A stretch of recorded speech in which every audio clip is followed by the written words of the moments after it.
आप लोगों ने हमेशा यही सुना होगा कि इंसान हो या स्टॉक मार्केट, जाना तो उसने ऊपर ही है, लेकिन हकीकत इसके बिल्कुल बरक्स है। चाहे इंसान हो या स्टॉक मार्केट, जितना मर्जी ऊपर चला जाए, लेकिन आखिर वापस तो उसे नीचे ही आना है। जी हाँ, don't forget your risk and reward ratio before you invest.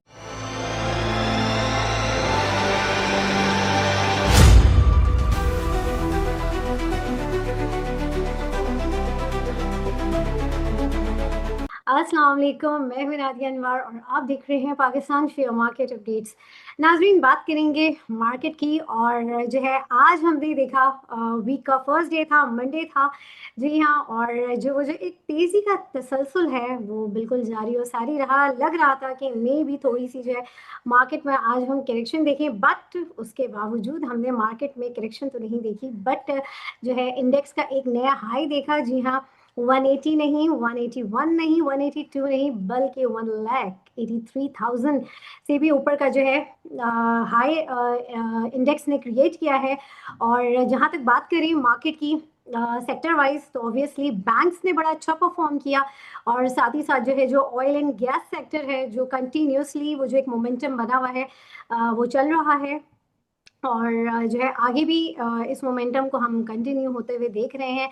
और आगे मॉनेटरी पॉलिसी भी एक्सपेक्टेड है जो यहाँ 25 जनवरी को, उसके हवाले से भी जानेंगे, मार्केट के बारे में भी जानेंगे। और नाज़रीन, जैसे कि आप लोग जानते हैं कि आज के हमारे न्यूज़पेपर में Pakistan share market update newspaper में जो है AKD की स्ट्रैटेजिकल 2026 रिपोर्ट जो है वो आज आप लोगों ने पढ़ी होगी, देखी होगी। और जो है उस रिपोर्ट के बारे में उसका एक ओवरव्यू आज हम प्रोग्राम में करेंगे। और आज हमारे साथ मौजूद हैं इन्वेस्टमेंट एनालिस्ट, जी हाँ, AKD सिक्योरिटीज़ के जो है उसामा साहब आज हमारे साथ मौजूद हैं। और उनको वेलकम करने से पहले यहाँ पर मैं आप लोगों से ज़रूर रिक्वेस्ट करूँगी कि आप लोग जो है मेरे प्रोग्राम्स को ज़्यादा से ज़्यादा लाइक किया करें और मेरे जो है चैनल को सब्सक्राइब करें। और इसके साथ ही साथ जो है आपने जो है बेल आइकन को भी हिट करना है और इसके अलावा आपने इसको शेयर करना है सबके साथ, ताकि लोगों को इन्वेस्टमेंट की और साथ ही साथ फाइनेंशियल मार्केट की अवेयरनेस हो। तो चलिए जी, चलते हैं अपने गेस्ट की तरफ, उन्हें वेलकम करते हैं। अस्सलाम वालेकुम सर। अस्सलाम वालेकुम सर, वालेकुम सलाम। आवाज क्या आ हाल है? रही है? अच्छा, थोड़ा सा मेरी तरफ वालेकुम सलाम जी, मुझे आवाज़ आ रही थोड़ा सा इंटरनेट का आई गेस इशू है। तो जो है थोड़ा सा, आई थिंक अभी ये सही हो जाएगा। अच्छा जी sir, thank you so much and welcome to the session. है। Thank you for inviting. Sir, सबसे पहले तो जो है आज की मार्केट के ऊपर मैं चाहूँगी कि एक जो है ओवरव्यू आप हमारे नाज़रीन के साथ शेयर करें। देन उसके बाद आज हम बात करेंगे जो एक रिपोर्ट है जो कि आज हमारे न्यूज़पेपर में भी जो है वो आई है। और बाकी डिटेल्स जो है उसकी न्यूज़पेपर में क्या चीज़ें, न्यूज़पेपर में उस रिपोर्ट के हवाले से क्या चीज़ें थी, वो सर हमें बताएंगे। और जो है बाकी अगर आपको डिटेल ओवरव्यू करना हो तो आप ज़रूर हमारी वेबसाइट पे भी जाके उसको देख सकते हैं। हमारे जो है जो डिस्क्रिप्शन में व्हाट्सएप चैनल का जो लिंक है उसमें भी अवेलेबल है, आप वहाँ जाके भी अखबार को जो है गो थ्रू कर सकते हैं। सर, सबसे पहले तो मार्केट की बात करेंगे और आज की मार्केट के हवाले से क्या कहेंगे, थोड़ा सा इसके हवाले से आप बताएं हमें। इंटरनेट का आई गेस थोड़ा सा इशू है। अच्छा, ओवरऑल ही हम्म। न्यू ईयर स्टार्ट से ही मार्केट ने काफी पॉजिटिव मोमेंटम वो किया हुआ है। Starting from first Jan, banks के अंदर, ईएनपी सेक्टर के अंदर, फर्टिलाइजर सेक्टर के अंदर, इन तमाम सेक्टर्स के अंदर ही पॉजिटिविटी है। और वो कंटिन्यूड पॉजिटिविटी है जो वो मुसलसल चल रही है। ईयर एंड पे थोड़ी बहुत एडजस्टमेंट होती है, specially from banks and other, तो वहां से थोड़ी बहुत डिस्टॉर्शन मार्केट में रहती है। अब बहरहाल ओवरऑल जितनी भी हम इकोनॉमिक टीम की लास्ट टाइम भी हमने बात की थी कि वो जो रिकवरी चल रही है और स्टेबिलिटी की तरफ आप आहिस्ता आहिस्ता जा रहे हैं, रिकवरी फेज से निकल के आहिस्ता आहिस्ता ग्रोथ फेज में एंटर होंगे। वो तमाम चीजें ऐसे सामने आ रही हैं। बैंकिंग सेक्टर में हमने देखा स्पेसिफिकली जहाँ डिपॉजिट ग्रोथ ने लार्जली ऑफसेट किया गिरते हुए निम्स को, क्योंकि इंटरेस्ट रेट कम कर रहे थे, लेकिन प्रॉफिटेबिलिटी में ऐसे जितना बड़ा एक्सपेक्ट हिट किया जा रहा था वो उतना बड़ा हिट जो है वो हुआ नहीं। सेम लाइक ईएनपी सेक्टर में, वहां पर सर्कुलर डेट क्लियरेंस की वजह से कंपनीज के कैश फ्लो काफी हद तक खुले, जहाँ हमने रिसेंटली देखा कि उन्होंने अपनी एक्सप्लोरेशन एक्टिविटी जो है वो काफी हद तक इन्हांस कर दी है और मजीद आगे चलते हुए और भी बढ़ेगी, जिसकी वजह से उन कंपनीज की लॉन्ग टर्म जो ग्रोथ प्रोस्पेक्ट है वो काफी क्लियर होते हैं। सेम लाइक रेको की भी फाइनेंशियल क्लोज करीब है और वहां से भी पॉजिटिव ही चीजें चल रही हैं। गोल्ड ने भी तकरीबन काफी अच्छा मोमेंटम दिया और अच्छी प्राइस पे है। तो वहां से भी एक पॉजिटिव टच है। सेम लाइक न्यूट्रिएंट ऑप्टिक्स में भी लास्ट हमने देखा प्रोविंशियल नंबर आए फर्टिलाइजर ऑप्टिक्स की, जहाँ वो रिकॉर्ड ऑप्टिक्स रिपोर्ट की गई दिसंबर के मंथ में, one of the highest numbers in previous years. तो उसकी वजह से फर्टिलाइजर स्टॉक्स में भी काफी हद तक मोमेंटम है, जो इन्वेंट्री खड़ी होने की वजह से या कुछ नेगेटिव चीजें हो रही थी उन्होंने उनको बैक बैक साइड किया, और हाई डिविडेंड यील्ड्स की वही एक्सपेक्टेशन की वजह से फर्टिलाइजर सेक्टर ने भी काफी अच्छा पोस्ट किया from current year to date. सही, बिल्कुल। अच्छा सर, अभी मॉनेटरी पॉलिसी एक्सपेक्टेड है 25 जनवरी को, उसकी अनाउंसमेंट है, इस साल की पहली मॉनेटरी पॉलिसी आने वाली है। क्या एक्सपेक्ट किया जा रहा है, क्योंकि लास्ट टाइम तो बड़ा सरप्राइजिंगली जो है रेट कट हुआ था, और अनएक्सपेक्टेडली, क्योंकि हम एक्सपेक्ट नहीं कर रहे थे। अभी क्या एक्सपेक्ट किया जा रहा है, क्या होगा, क्या interest rate further cut down होगा या मेंटेन रहेगा, क्या लग रहा है? फॉर दिस मॉनेटरी पॉलिसी तो विल आवर स्टैंड के मॉनेटरी पॉलिसी शायद कोशिश अप्रोच रहेगी, क्योंकि अब बेस इफेक्ट शुरू होगा इन्फ्लेशन के ऊपर, और इन्फ्लेशन आगे कुछ महीने में इन्फ्लेशन का जो मंथली नंबर होता है वो थोड़ा ऊपर वाली साइड पे रहेगा, जिसकी वजह से हो सकता है कि स्टेट बैंक थोड़ा कोशियसली काम ले और कुछ वक्त के लिए ये चीजें रोक दे। अलबत्ता लॉन्ग टर्म में हमारा वही व्यू है कि अभी भी सिंगल डिजिट में जाने की गुंजाइश है। सिंगल डिजिट में जाके भी हमारे तकरीबन 3 से 4 परसेंटेज पॉइंट्स का रियल इंटरेस्ट रेट रहेगा, जो कि हमारे हिस्टोरिकल नंबर से कभी काफी कोशियस लेके रखा हुआ है। You keep all the bandwidth. No sharing. Rule number 4. When you download a 100 GB game, it's done in 5 seconds. I don't care about physics.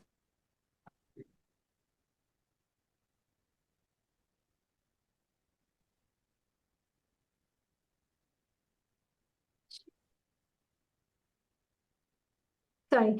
अच्छा सर, अब जो है जो एकेटी की रिपोर्ट है, स्ट्रैटेजिकल रिपोर्ट 2026 की, उसके हवाले से मैं चाहूँगी कि उस रिपोर्ट का जो है एक ओवरव्यू आप हमारे नाज़रीन के साथ शेयर करें। और जैसे कि मैंने पहले भी कहा था कि हमारे न्यूज़पेपर में भी जो है वो अवेलेबल है, वहाँ जाके आज के उसमें आप देख सकते हैं पेपर में। सर, क्या है उस रिपोर्ट में, थोड़ा सा इसके हवाले से बताइए। अच्छा, ओवरऑल हमें मार्केट में हमारा वही बुलिश स्टैंड मेंटेन है। हमारा by December and we are targeting around 263,800 index level, that is implying around about above 50% gain this year as well.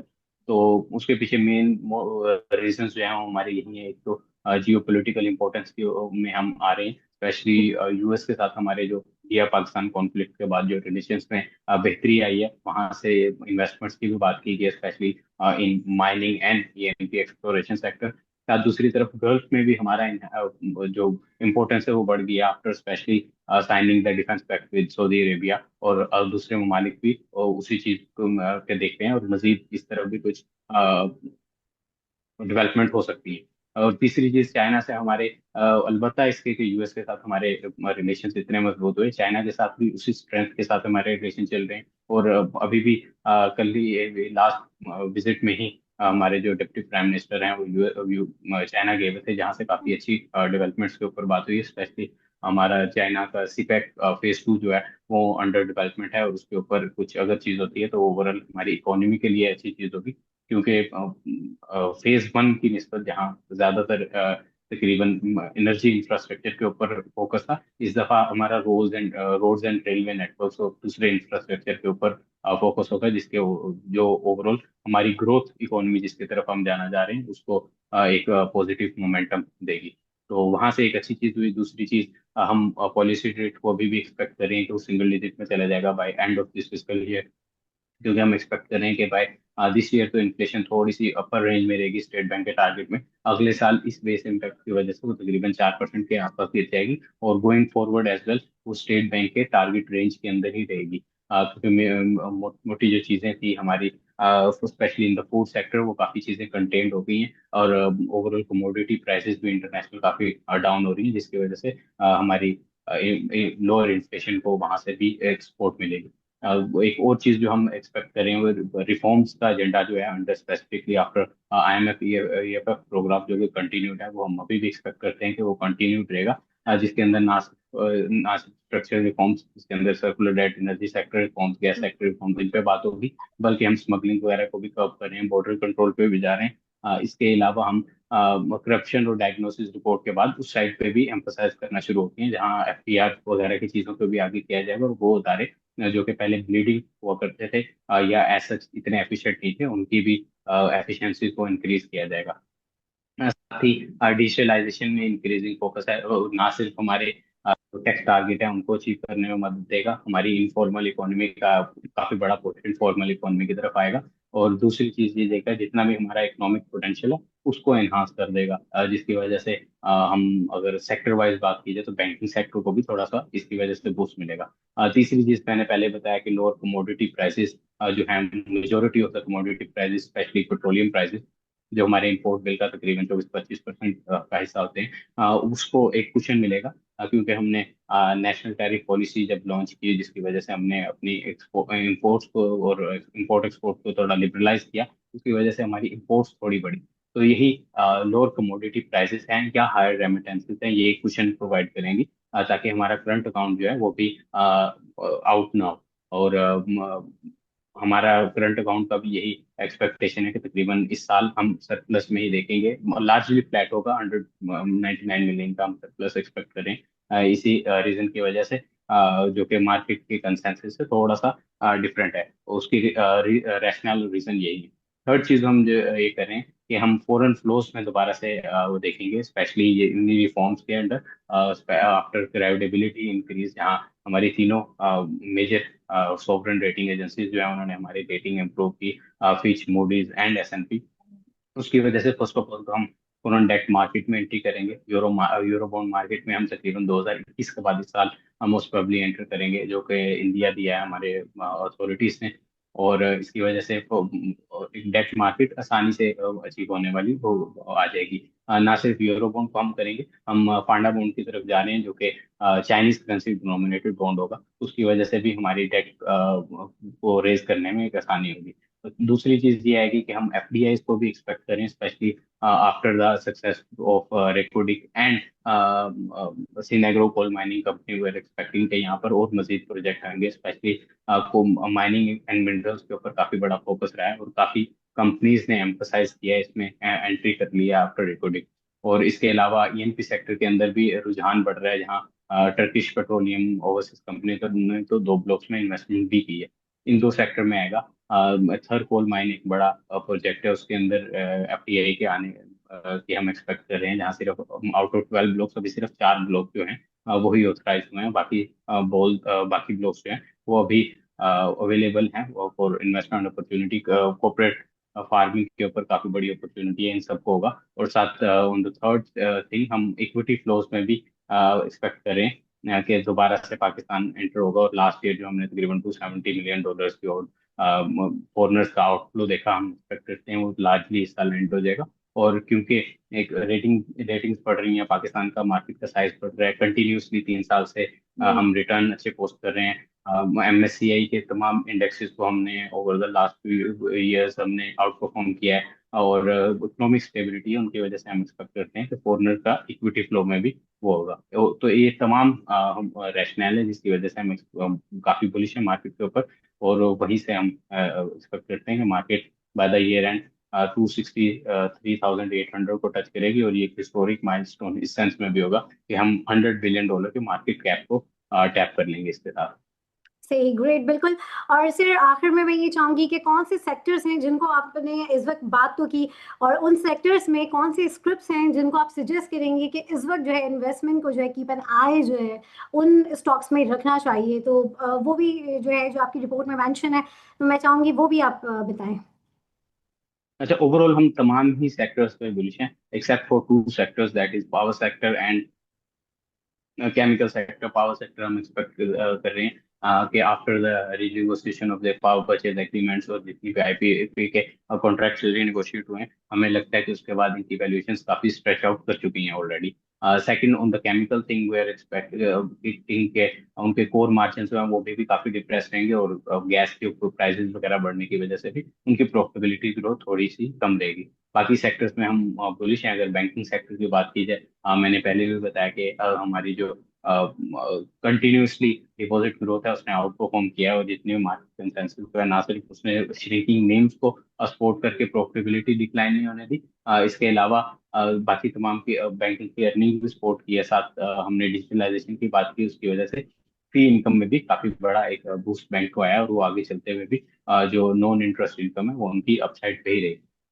Banks में हमारा ओवरऑल टॉपिक्स की अगर बात करें तो यूबीएल, निज़ान और एचबीएल रहेंगे। यूबीएल ने ओवर काफी अच्छे से आउट परफॉर्म किया। साथ उनके पास एक अल्फा जनरेशन की अपॉर्चुनिटी भी है, जहाँ रिसेंटली उन्होंने ओमोस से को बोरिंग उठा के उसको हाई यील्डिंग बॉन्ड्स वगैरह में प्लेस किया था। और दूसरी इसमें ये चीज़ है कि यूबीएल जो है वो हमारे एमएससीआई प्ले में भी है। हम एक्सपेक्ट करते हैं कि बाय द ईयर एंड जहां हम हमारी टारगेट प्राइसेस जिस लेवल पे हैं, हम एमएससीआई के इमर्जिंग मार्केट इंडेक्स में शामिल हो जाएंगे। नहीं, क्योंकि हमारी तकरीबन 3 स्टॉक जो है हमारे टारगेट प्राइसेस के हिसाब से उनकी क्राइटेरिया को मीट कर जाएंगे, और बाकी 3 भी उसके करीब होंगे। और आज ही हमने देखा, हमारी ये रिपोर्ट करने के टाइम सिर्फ एक कंपनी जो थी वो उस क्राइटेरिया को पूरी करती थी। आज ही यूबीएल ने भी उस क्राइटेरिया को फ्री फ्लोट मार्केट कैप पे अबोव कर लिया है। तो इस टाइम 2 कंपनीज, 3 की रिक्वायरमेंट है, 2 companies MSCI emerging market index को ऑलरेडी वो कर चुकी हैं अचीव।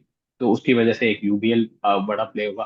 फर्टिलाइजर में ओवरऑल इंप्रूविंग न्यूट्रेंट्स हैं, उनमें इंप्रूवमेंट चल रही है कंटिन्यूसली। कोर मार्जिन डैप के भी हाई हैं, तो वहां से भी उनकी अर्निंग अच्छी रहेगी, पे आउट भी अच्छे हैं, और उसकी वजह से हाई डिविडेंड यील्डिंग वो रहेंगे। उसमें हमारी जो प्रेफर्ड पिक होगी वो एफएफसी होगी, क्योंकि एक तो उनको कंपैरेटिवली चीपर गैस है to their base plants. Only DAP producer, जो डैप की प्राइसेस में इस टाइम वोलेटिलिटी चल रही है, जिसका फायदा लोकल के डैप प्रोड्यूसर को होता है, क्योंकि इंपोर्टर जो होता है वो इंपोर्ट से फिर लिमिटेड करता है, ताकि अगर प्राइस वोलेटिलिटी जा रही है तो उसका रिस्क बढ़ जाता है, जिसका फायदा लोकल प्रोड्यूसर को होता है, दैट इज एफएफसी। और साथ ही उनकी बुक पे ठीक ठाक बड़ा कैश एक्यूमुलेटिव हुआ है, और हमने हिस्टोरिकली भी देखा है कि अपने उन्होंने रिक्वायर्ड रिटर्न से हमेशा तकरीबन डबल के आसपास का रिटर्न दिया है। तो वो भी एक बड़ा एक पॉजिटिव चीज है एफएफसी के लिए। इसके साथ ही हम एंग्रो होल्डिंग की बात कर लेते हैं। दो वो एक होल्डिंग कंपनी और कॉन्ग्लोमरेट है, लेकिन उसका मेजर एम्फोसिस क्योंकि फर्टिलाइजर सेक्टर पे है, तो इसके साथ ही उसको कर लेते हैं। फर्स्ट ऑफ ऑल, एक तो इफर्ट में इफर्ट की अर्निंग वगैरह भी इंप्रूव होगी न्यूट्रिएंट्स इंप्रूवमेंट के साथ। दूसरी चीज, कनेक्ट के पोर्टफोलियो की वजह से वो जो कि पहले लॉसेज आ रहे होते थे, स्पेशली एक तो उनका टावर पोर्टफोलियो छोटा था, दूसरा फाइनेंस कॉस्ट ज्यादा थी, और फाइनेंस कॉस्ट इंटरेस्ट रेट कम होने की वजह से कम होगी, टावर पोर्टफोलियो बढ़ने की वजह से वहां से भी अर्निंग में एक बड़ा बूस्ट आएगा। और एनर्जी पोर्टफोलियो जो उन्होंने बेच दिया था, जिसमें ईपीटीएल, एससीएमसी और ईपीक्यूएल है, उन तमाम में भी हम कंटिन्यूअसली वो अर्निंग को सपोर्ट करते रहेंगे, जिसकी वजह से एंग्रो होल्डिंग भी हमारा one of the best pick है, विद टारगेट प्राइस ऑफ 351। अच्छा, इसके अलावा oil and gas exploration companies की हमने बात की कि उनके कैश फ्लोज खुलेंगे, साथ ही रेकोडिक में एक मेजर इंप्रूवमेंट आएगी। उसको देखते हुए ही दोनों वो प्लेयर्स ओजीडीसी और पीपीएल, ओजीडीसी ने रिसेंटली जितनी बड़ी माइनिंग ऑप्शंस हुए हैं उसमें सबसे ज्यादा पार्टिसिपेट ओजीडीसी ने ही किया है। साथ रिसेंटली भी इनकी हमने डिस्कवरीज भी काफी स्पीड में आते हुए देखी है। तो ये दोनों उस चीज पे बेनिफिशियरी होंगे विद रेकोडिक एज वेल। इसके अलावा हम पीएसओ में काफी बुलिश हैं, विद ओएमसी मार्जिन लास्ट भी रिवीजन हुए और आगे भी चलते हुए जब रिवीजन उनके साथ अगर गैस सर्कुलर डेट पे कुछ भी पॉजिटिव न्यूज होगी, तो इनके कैश फ्लोज भी काफी हद तक खुलेंगे, जिसकी वजह से उसमें भी हम एक बड़ा अपसाइड पोटेंशियल देखते हैं। सीमेंट हमने इस दफा भी देखी, लोकल सीमेंट से उसमें कंटिन्यूअस ग्रोथ चल रही है आफ्टर, बिकॉज कंस्ट्रक्शन प्राइसेस कम होने की वजह से कंस्ट्रक्शन रिवाइवल शुरू हो गया है, इंटरेस्ट रेट कम है। इन तमाम को देखते हुए सीमेंट की ओवरऑल डिमांड में भी इम्प्रूवमेंट है, और दूसरा इनकी इन्होंने डेट भी काफी कम कर ली है, और इंटरेस्ट रेट भी कम हो रहे हैं, तो इनकी प्रॉफिटेबिलिटी ग्रोथ वहां से आएगी। तो इसमें हमारा लकी सीमेंट और फौजी सीमेंट ये दोनों हमारे टॉपिक हैं। अच्छा, रिसेंटली सीमेंट में एक चीज ये देखने को आई कि डीजी खान ने काफी अर्से के बाद अभी एक एक्सपेंशन वो की है, उसके बाद तमाम सीमेंट कंपनीज को थोड़ा सा अंडर प्रेशर नहीं है।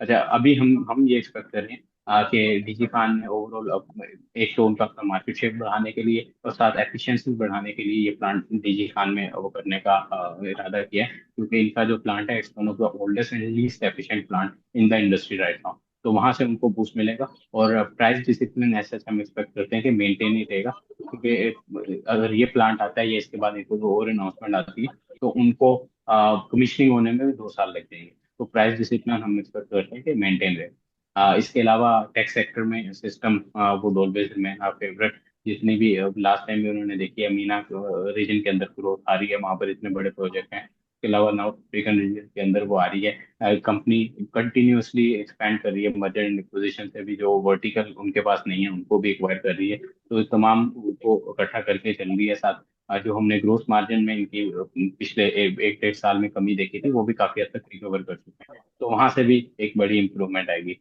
लास्टली ऑटो सेक्टर पे भी हम इंडस के ऊपर काफी बुलिश हैं। एक तो ऑटो सेक्टर की ओवरऑल वॉल्यूम्स रिकवरी हम देख रहे हैं। इंडस पे ऐसा इसलिए तो कंपनी की बैलेंस शीट काफी मजबूत है।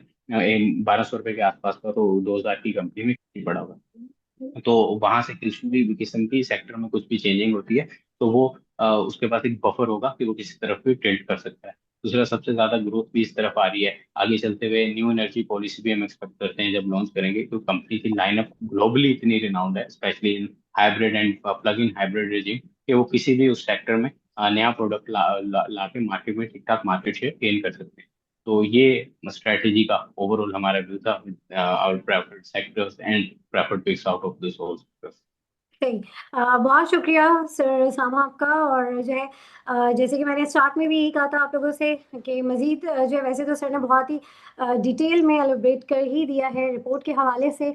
और अगर फिर भी अगर आप मज़ीद देखना चाहते हैं तो आप जाके हमारे न्यूज़पेपर में जो है आज के शुमारे में इसको पढ़ सकते हैं। और once again thank you so much sir सामा आपका, और हमारे साथ जितने भी पार्टिसिपेंट्स थे आप लोगों का भी बहुत शुक्रिया। और जो है नाज़रीन, यहाँ पे लूँगी मैं इजाज़त। इंशाल्लाह आप लोगों से फिर मुलाकात होगी, तब तक के लिए अल्लाह हाफ़िज़।